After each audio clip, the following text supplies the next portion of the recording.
अस्सलाम वालेकुम, मैं हूं इरफान समोर। दोस्तों, मेरे लाडले कायद को बिलाखिर 2.5 साल बाद हवा लगवा दी गई है। उन्होंने गिलगित बल्तिस्तान का इंतहाई कलील दौरा किया है। वो गए हैं और जाके वापस आ गए हैं। वहां पर ठहर नहीं सके। जिस मकसद के लिए गए थे वो मकसद पूरा नहीं कर सके और उनको वापस आना पड़ गया। उनके हवाले से कोई अच्छी खबर नहीं है जो आपके साथ शेयर करने जा रहा हूं, लेकिन खबर खबर होती है, खबर आपको बताऊंगा। और गए कैंपेन करने थे, कैंपेन तो ना कर सके, उल्टा मजाक बन के आ गए। सारी डिटेल आपको बताऊंगा। आखिर गिलगित बल्तिस्तान में उनके साथ हुआ क्या है, एक एक चीज आपकी नजर करूंगा। लेकिन उससे पहले नए आने वाले दोस्तों से एक गुजारिश है कि ये चैनल आपका अपना है। अगर अभी तक इसको सब्सक्राइब नहीं किया तो सब्सक्राइब जरूर कर लीजिए और बेल आइकन पर क्लिक कर दीजिए ताकि हर नई आने वाली वीडियो टाइमली आपको मौसूल हो जाए। दोस्तों, मेरे लाडले कायद 21 अक्टूबर 2023 को 3.25 साल खुद साख्ता जलावतनी के बाद पाकिस्तान आए थे। तब कहा गया था कि नवाज शरीफ साहब अपना विजन लेकर आ रहे हैं, अपने 4 साल की रिसर्च लेकर आ रहे हैं कि पाकिस्तान को गुर्बत से कैसे निकालना है, पाकिस्तान को कर्जों के बोझ से कैसे निकालना है और पाकिस्तान की मईशत को पटड़ी पर कैसे गामजन करना है और ट्रेन की स्पीड से, बल्कि जापानी ट्रेन की स्पीड से मुल्क की मईशत को कैसे दौड़ाना है। ये विजन लेकर आ रहे हैं नवाज शरीफ साहब। लेकिन जब नवाज शरीफ साहब लाहौर पहुंचे हैं और मीनार पाकिस्तान पहुंचते हैं तो आम लोगों की तरह मैं भी भागता भागता वहां गया कि मियां साहब को विजन दे रहे हैं। लेकिन वहां पर मियां साहब का एक ही जुमला था, जिसे अब वो ट्रॉल्स कह रहे हैं रंडी रोना। एक ही रंडी रोना था कि जी मुझे क्यों निकाला, मुझे क्यों निकाला। आधा घंटा मैंने वहां पे खड़े होके उनकी तकरीर सुनी, यही आवाज थी, मुझे क्यों निकाला। फिर वहां से मैं निकला हूं, 15 मिनट वो लगा लें, 45 मिनट कहते रहे मुझे क्यों निकाला। उसके बाद मियां साहब खामोश हो गए। इलेक्शन हुआ, मियां साहब की हुकूमत बन गई, भाई की हुकूमत बन गई, खुद को एमएनए बना दिया गया और आज फिर मियां साहब पहुंचे हैं जी गिलगित बल्तिस्तान। ये बड़ा एक धूम धमाचड़ा था कि जी वो इलेक्शन कैंपेन के सिलसिले में जा रहे हैं। बड़ा वीआईपी प्रोटोकॉल दिया गया, एक खसीस एमएनए को बड़ा हुकूमती सतह का प्रोटोकॉल दिया गया, सरकारी प्रोटोकॉल। खैर, सरकारी प्रोटोकॉल में एक वो होटल में गए हैं निजी में, वहां पर उन्होंने जनाब मीटिंग्स वगैरह जो भी करना था की हैं। एक छोटे से पंडाल में चंद लोगों को उन्होंने खिताब किया है और वो खिताब भी उनका मजाक बन गया है। लेकिन मियां साहब वहां पर ठहरे नहीं। इस खिताब के दौरान लोग ये एक्सपेक्ट कर रहे थे कि इतना बड़ा लीडर आ रहा है, आके हमें बताएगा कि भाई आपके हाँ जो गुर्बत है उससे आपको कैसे निकालना है, आपको जो 2 वक्त की रोटी नहीं मिल रही वो रोटी कैसे आपको प्रोवाइड करनी है, आपको कर्जों के बोझ से कैसे निकालना है, आपको रोजगार कैसे देना है। लोग ये तवक्को कर रहे थे। लेकिन मेरे लाडले कायद ने हस्बे रिवायत वहां पर जाते हुए भी कहा कि जी मुझे निकाल दिया गया, इसके कसूरवार आप हैं। भाई, निकाला आपको इस्लामाबाद से आपकी करतूतों की वजह से गया और कसूरवार वो स्कर्दू में बैठे, गिलगित में बैठे, बल्तिस्तान में बैठे बेचारे लोग हो गए। उन्होंने क्या आपको ठुड्डे मार के निकाला था? कहते हैं कि जी आप भी कसूरवार हैं। ओ भाई, आप जो मर्जी करते फिर ये निकालने वालों को रोक लेते।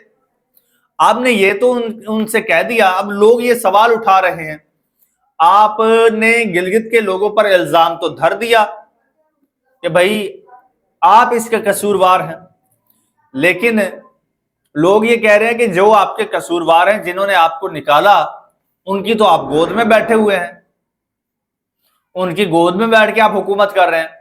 उन्होंने आपको एमएनए की सीट प्लेट में रख के दी है। डॉक्टर यास्मीन राशिद को भारी मार्जिन से उन्होंने हरा के आपको एमएनए बनाया है फॉर्म 47 पर, दुनिया जानती है। आप उनका नाम लीजिए ना जिन्होंने आपको निकाला है। आप बेचारे मासूम लोगों को कह रहे हैं कि आपकी वजह से मुझे निकाला गया, आप कसूरवार हैं।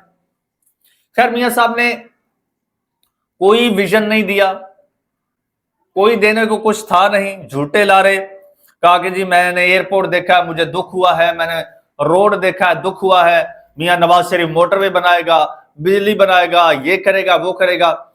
ये नहीं कहा कि आपको रोटी कैसे मिलेगी, ये नहीं बताया कि आपके यहां जो महंगाई दिन ब दिन बल्कि लम्हा ब लम्हा बढ़ती जा रही है, मेरे भाई ने आप पर कौन से पहाड़ तोड़े हैं वो नहीं बताया।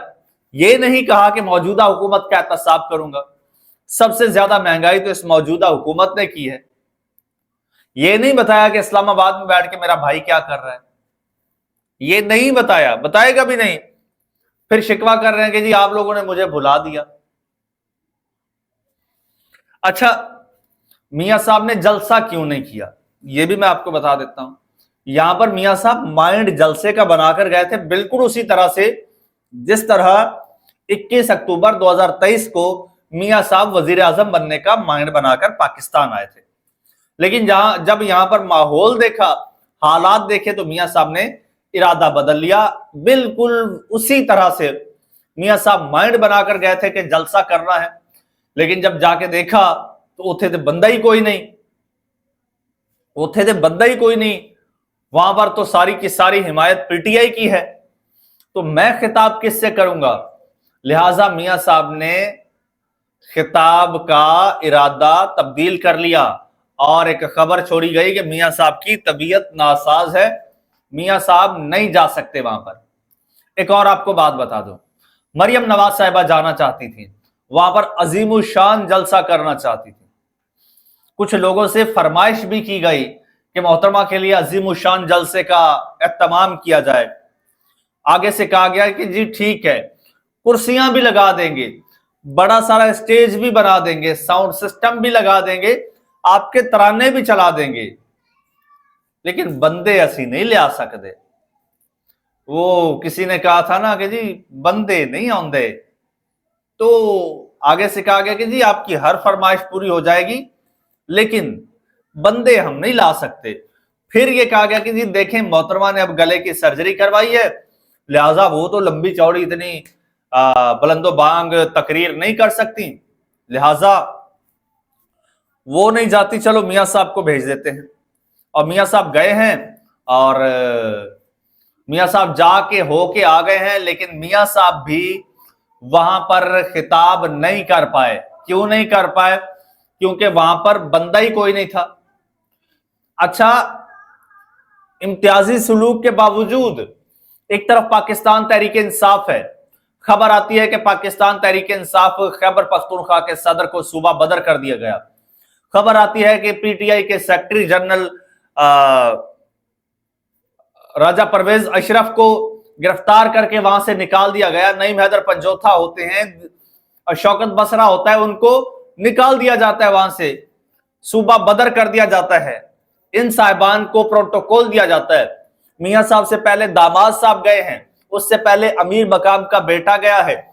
सारे इंतजामात, सारे मैं कहता हूं पूरी कैंपेन चलाई है कि वड्डे मियां आ रहे हैं। अब वड्डे मियां जब गए हैं तो आगे से बंदा ही कोई नहीं। उसके बाद फिर वड्डे मियां को उन्हीं पांव पर वापस आना पड़ा जिन पांव पर चल कर गए थे। ये इस वक्त इनकी सिचुएशन है, ये इनकी सूरत हाल है, और ये चले हैं इलेक्शन लड़ने। लेकिन इसके बावजूद एक बात आपको बता दूं, बात यह है, इसके बावजूद मुमकिना तौर पर फॉर्म 47 पर हुकूमत नून लीग की बना दी जाएगी।